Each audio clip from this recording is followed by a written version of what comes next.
Buckle up, Illumineers. The Disney Lorcana media team is rolling again and the hype train is leaving the station. I don't want this video to be too long, so we're going to fly through these so everyone can get caught up. On June 21st, Disney Lorcana revealed that there will be a promo card at Gamescom this year, and it's Goofy Musketeer. I want to clarify before getting into the card that Ravensburger has stated they will never print a mechanically exclusive card that you can't find in normal booster packs, so you'll be able to find this Goofy card in the first chapter. The only difference is the Gamescom logo on the bottom, and there could potentially be a special foil treatment for the card. Goofy Musketeer is an amber inkable 5 cost with 3 strength, 6 willpower, and 1 lore. He's an uncommon card that has the traits Dreamborn Hero and Musketeer and the keyword Bodyguard, which means that you can play Goofy exerted and your opponent must banish your Bodyguard characters before they can challenge your other characters. Goofy also has the ability and 2 for T, which says when you play this character you may remove up to 2 damage from each of your Musketeer characters. At first glance, Goofy is looking to be a really strong defensive card. There's hardly any cards that can take a 1-for-1 trade with Goofy since his willpower is 6, meaning your opponent is going to have to probably throw at least 2 of their characters into your Goofy before they can start challenging other characters. Also, Mickey Mouse Musketeer played on turn 6 after playing Goofy on turn 5 gives Goofy 4 strength, which pushes past the 3 to 4 willpower barrier we see in a lot of cards that cost 4 or less, making those trades even worse for your opponent. Now that we've seen both Goofy and a Mickey Musketeer, I imagine a Donald Musketeer is coming too and can't wait to see how it synergizes with these two. On June 22nd, Sven, official ice deliverer, was revealed by Todd Martins, who's a columnist for the LA Times, and we somehow all missed it until 4 days later when Disney Lorcana finally retweeted it. Sven is an amethyst inkable 6 cost with 5 strength, 7 willpower, and 1 lore. He's an uncommon vanilla card and has the traits Storyborn and Ally. It's nice to finally see some expensive cards in amethyst because so far the most expensive card we had were 4 costs. Sven looks like a basic late game drop that should be really good at challenging your opponent's board and making them think twice before questing because of his strength and willpower. And that was only the beginning, because later on June 26th, Eric Switzer from The Gamer released an article that revealed Rapunzel letting down her hair and announced that The Gamer will be celebrating the launch of Lorcana with Lorcana Week starting July 24th, where they'll be, quote, filling our feeds with loads of exciting content. So I can't wait to see what Eric has planned to reveal to us. Hopefully he doesn't get too mad that I'm sharing this, because I'm pretty sure Ryan said something about keeping this a secret.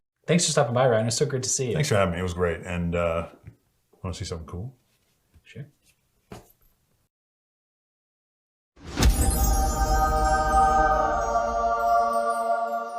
Whoa, cool. Don't tell anyone.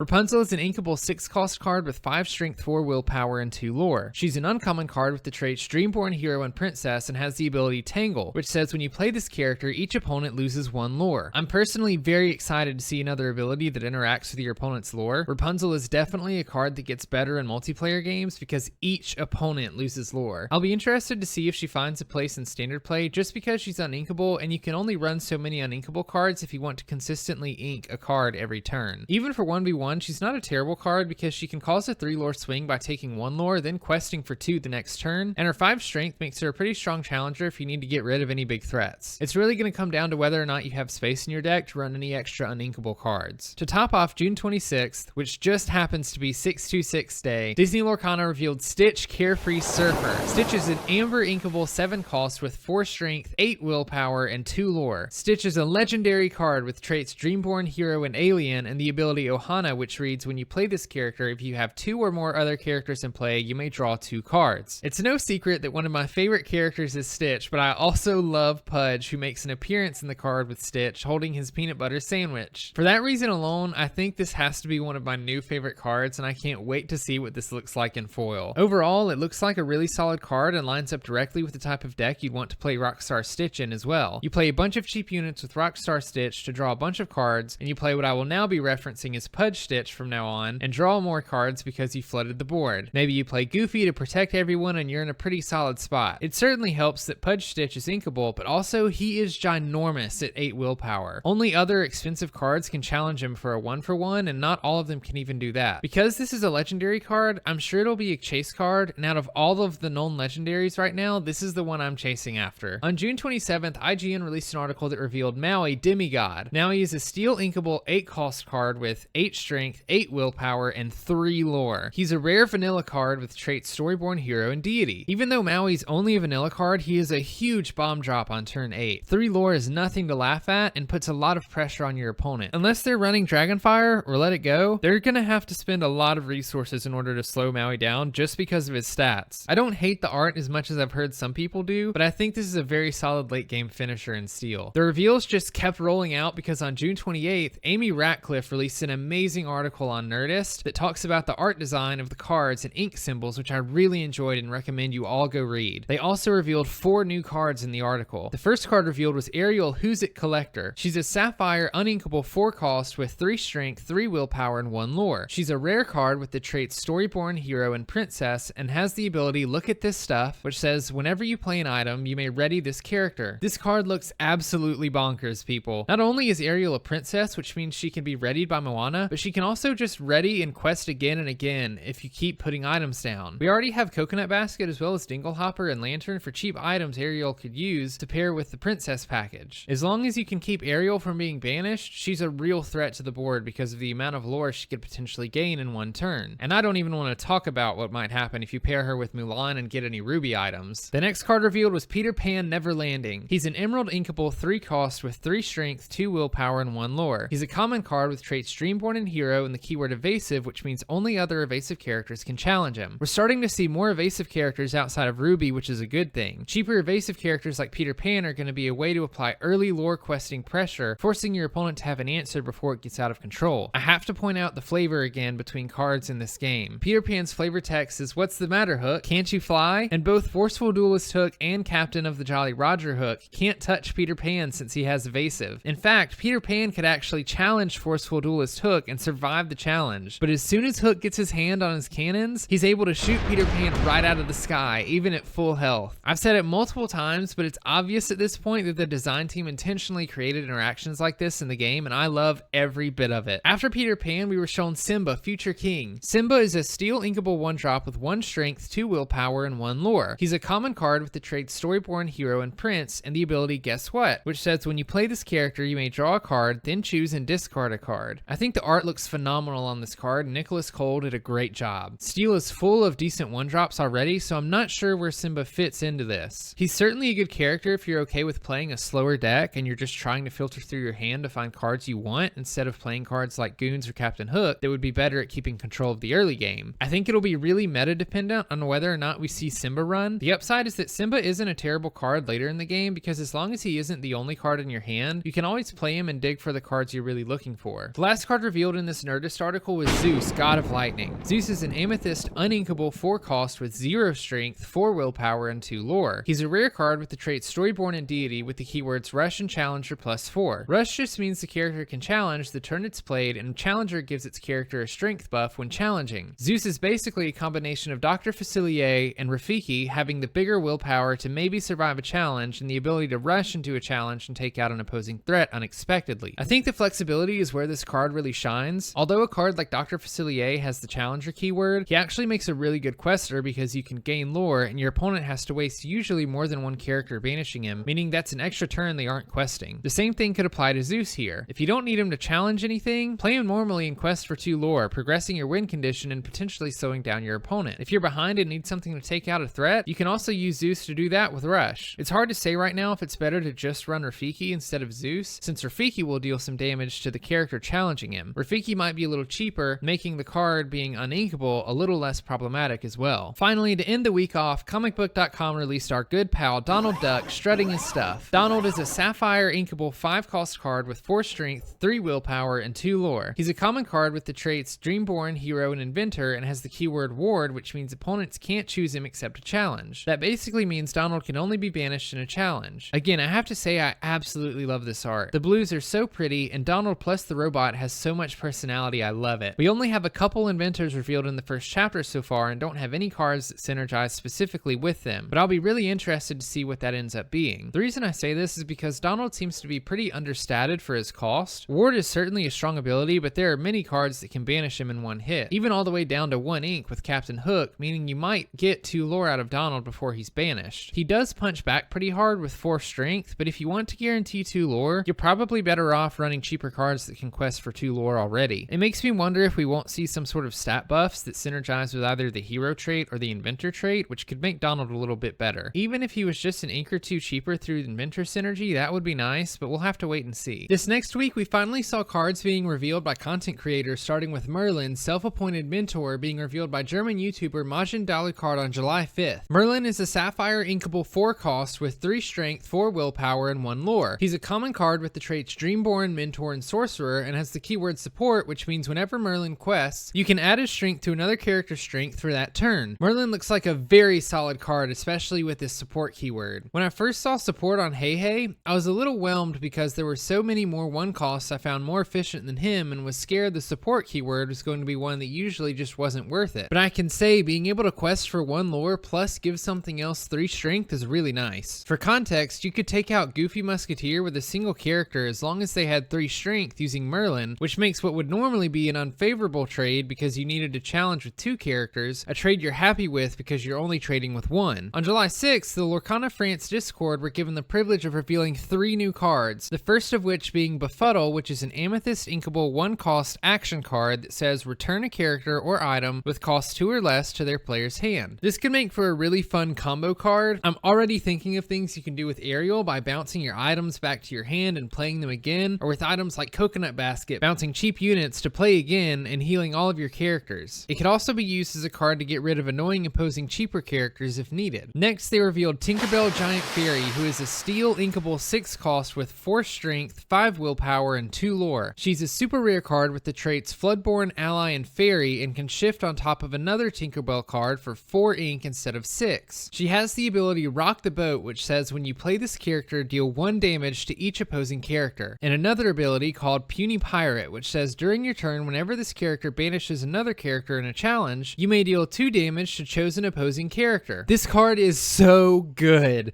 We've been needing to see some sort of AoE card for a while now to combat decks that go wide, and this is great. Because of the way shift works, when you shift Tinkerbell Giant Fairy on top of a Tinkerbell Tiny Tactician that was played on a previous turn, you're allowed to challenge with the Tinkerbell Giant Fairy the turn it's played. This means in 1 turn you can deal 1 damage to all opposing characters, challenge and banish another character, and then deal 2 damage to another opposing character with Tinkerbell Giant Fairy the turn she is played. This will definitely be a card that defines the first chapter if you ask me, and cheap aggro decks will have nightmares over this card. The third card revealed by the Lorcana France Discord is Simba Protective Cub.